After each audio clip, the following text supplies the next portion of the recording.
Rádio Zap, Deus é fiel. Rádio Zap, Deus é fiel, proclamando o amor de Deus às nações. Estamos nas principais plataformas digitais da internet.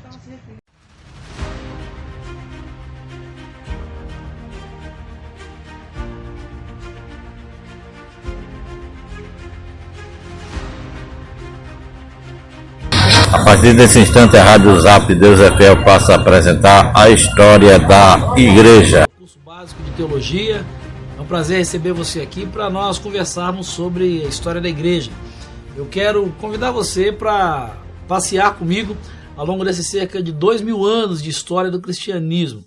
E o nosso primeiro encontro, a nossa primeira aula, vai falar um pouquinho sobre a origem do cristianismo e até mesmo um pouquinho antes da origem do cristianismo, no período interbíblico, ali o mundo greco-romano e todo esse contexto, né? Quando a gente fala de período interbíblico, do que é que eu estou falando? Eu estou falando daquele período entre o Antigo e o Novo Testamento. Geralmente na sua Bíblia tem umas 3 folhinhas em branco que você usa para anotar telefone, colocar adesivo, etc. Mas não é para isso, né? A ideia ali é simbolizar o período de silêncio, né? Onde não houve uma revelação específica de Deus, ou não houve algo, né, que pudesse ser registrado como revelação específica de Deus. Mas é um período interessante para compreender a origem do cristianismo, porque nesse período aí você sai do Antigo Testamento, onde você tem o povo de Israel, né, debaixo de exílio, de domínio, de escravidão, e você chega no Novo Testamento num contexto onde o judaísmo está debaixo do domínio do Império Romano. O que acontece nesse período? Para que você tenha uma ideia, uma revolta, um evento histórico chamado Revolta dos Macabeus, liderada por um sujeito chamado Judas Macabeus, por isso a Revolta dos Macabeus, ou Revolta Macabaica, que vai tentar promover a independência da nação de Israel com relação a outros povos.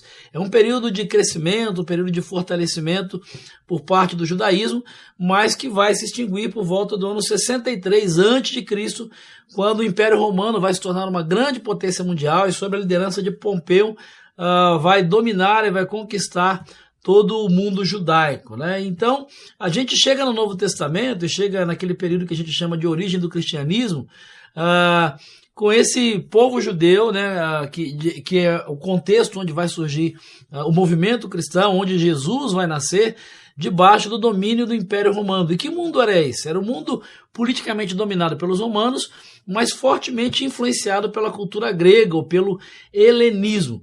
E tem algumas características interessantes que vale a pena a gente conhecer e retratar.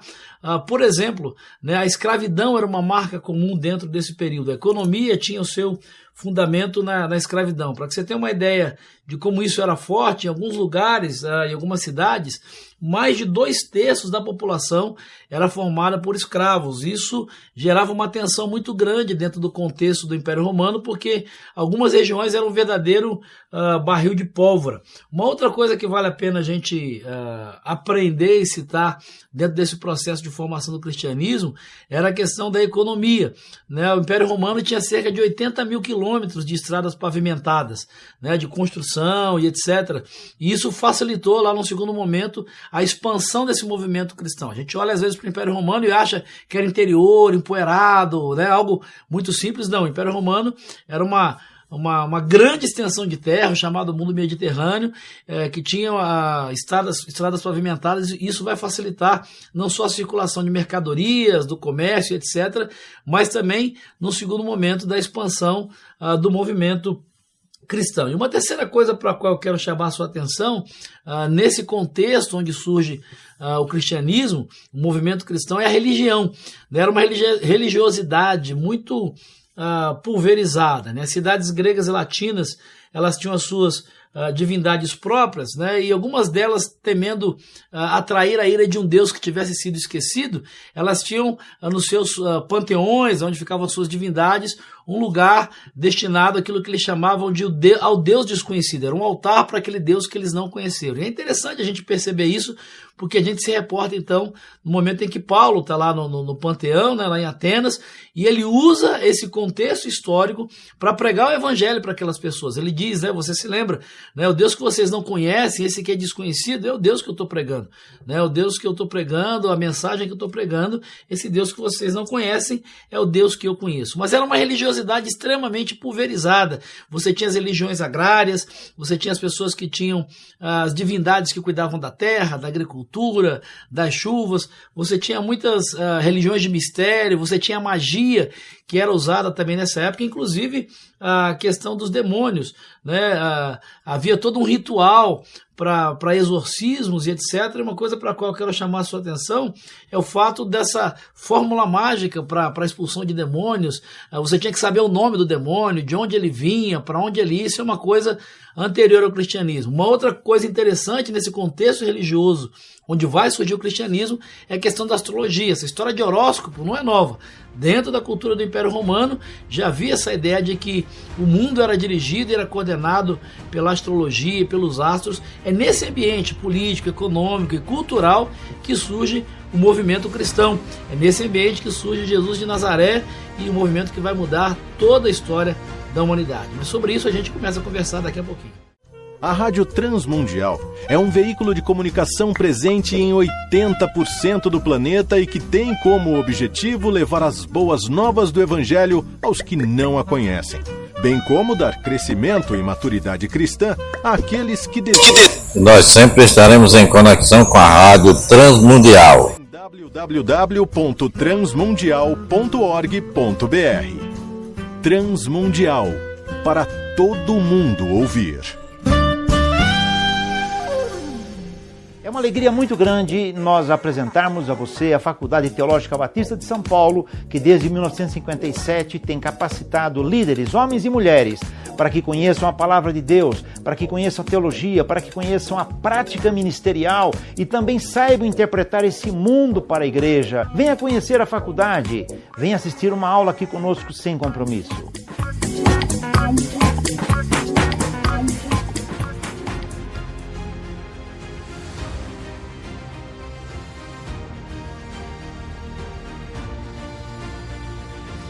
Bom, a gente está de volta aqui para esse segundo tempo, no curso básico de teologia. A gente está falando sobre a história da igreja, ou história do cristianismo, como você preferir.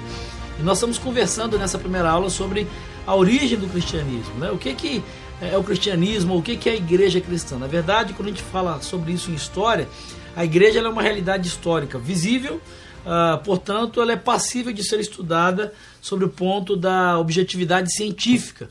Né? A nossa conversa, a nossa caminhada aqui não é discutir a teologia, as questões espirituais da igreja, mas a igreja ou o movimento cristão enquanto um fenômeno histórico. Uma coisa que é interessante a gente destacar é que o que começa com Jesus nesse movimento não é a salvação, mas é a história da revelação do plano de salvação de Deus através de Jesus e como consequência da igreja enquanto movimento. Porque o que é a história da igreja? A história da igreja nada mais é do que a história do povo de Deus em seus multiformes aspectos de registro e de narração. E para isso a gente se utiliza de fontes históricas, né, que podem ser escavações arqueológicas, documentos históricos, tanto de autores cristãos como de autores não cristãos, por exemplo, como Flávio Joséfo, que é um historiador judeu clássico muito conhecido e que traz informações muito importantes, principalmente sobre a origem do cristianismo.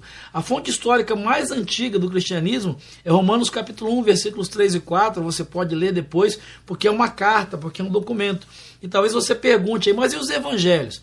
Na verdade, além de toda a questão cronológica, os evangelhos eles não são tratados como um documento histórico, porque o que é a palavra evangelho? É boa nova, né? Eles são uma proclamação de fé, eles estão impregnados, apesar de terem informações históricas, o objetivo desses evangelhos não é registrar a história, não é fazer uma pesquisa histórica, mas eles têm um objetivo querigmático, de proclamação, de proclamar a fé. Então, a carta de Paulo, por exemplo, é um documento histórico e é considerado o documento, a fonte histórica mais antiga. Mas o cristianismo ele surge, então, dentro desse contexto judaico do primeiro século, que a gente conversou no bloco anterior, e o ministério de Jesus, ele começa dentro dessa geografia aí, Galileia e Judéia. Galiléia era uma região muito fértil, densamente povoada por movimentos de insurreição, de revolução, né? E a Judéia era uma região montanhosa, semiárida, e ali estava a capital religiosa do mundo judeu. É nesse Galiléia e Judéia você vai observar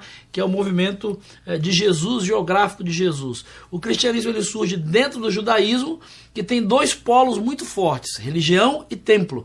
A religião e o templo são as marcas e demonstram essa unidade do povo judeu, que vai marcar aí o ministério de Jesus. Você vai sempre ver Jesus falando acerca da lei, sobre a lei, né, e as questões ligadas ao templo. Uma coisa que vale a pena a gente ressaltar dentro dessa origem do cristianismo são as classes que existem dentro da estrutura judaica, dos fariseus, dos saduceus, dos essênios, dos zelotas. Cada um tinha um papel, cada um tinha uma importância, né? Os fariseus eles vão cuidar da interpretação da lei, né? Os saduceus vão cuidar do templo, dos recursos do templo.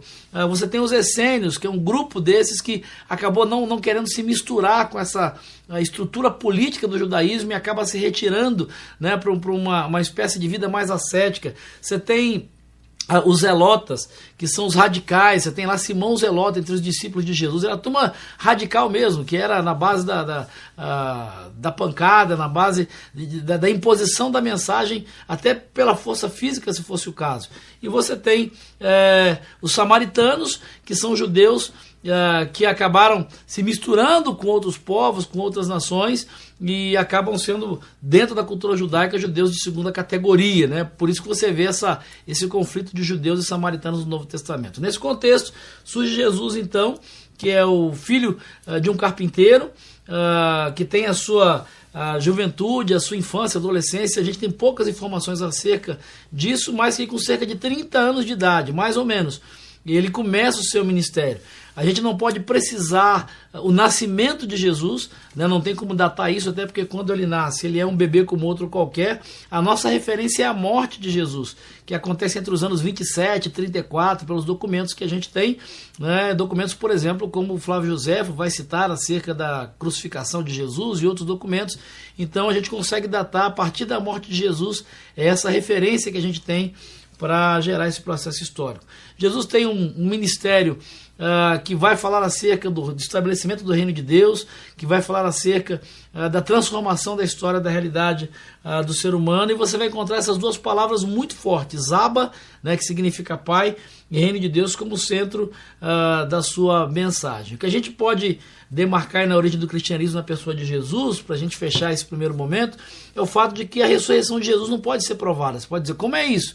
Ela não pode ser provada cientificamente, mas a gente diz na história que é um evento meta-histórico. Embora não possa ser provado, ele tocou a história e mudou a história. Basta, por exemplo, você olhar a história dos discípulos antes e depois da ressurreição de Jesus. Mas isso é só o começo, vale a pena você se aprofundar nisso, mas a partir da ressurreição de Jesus começa um movimento chamado cristianismo, que são os seguidores do Cristo que vão propagar essa mensagem e dar continuidade ao seu ministério. Mas sobre isso a gente conversa numa próxima aula, eu espero te encontrar lá. Um grande abraço.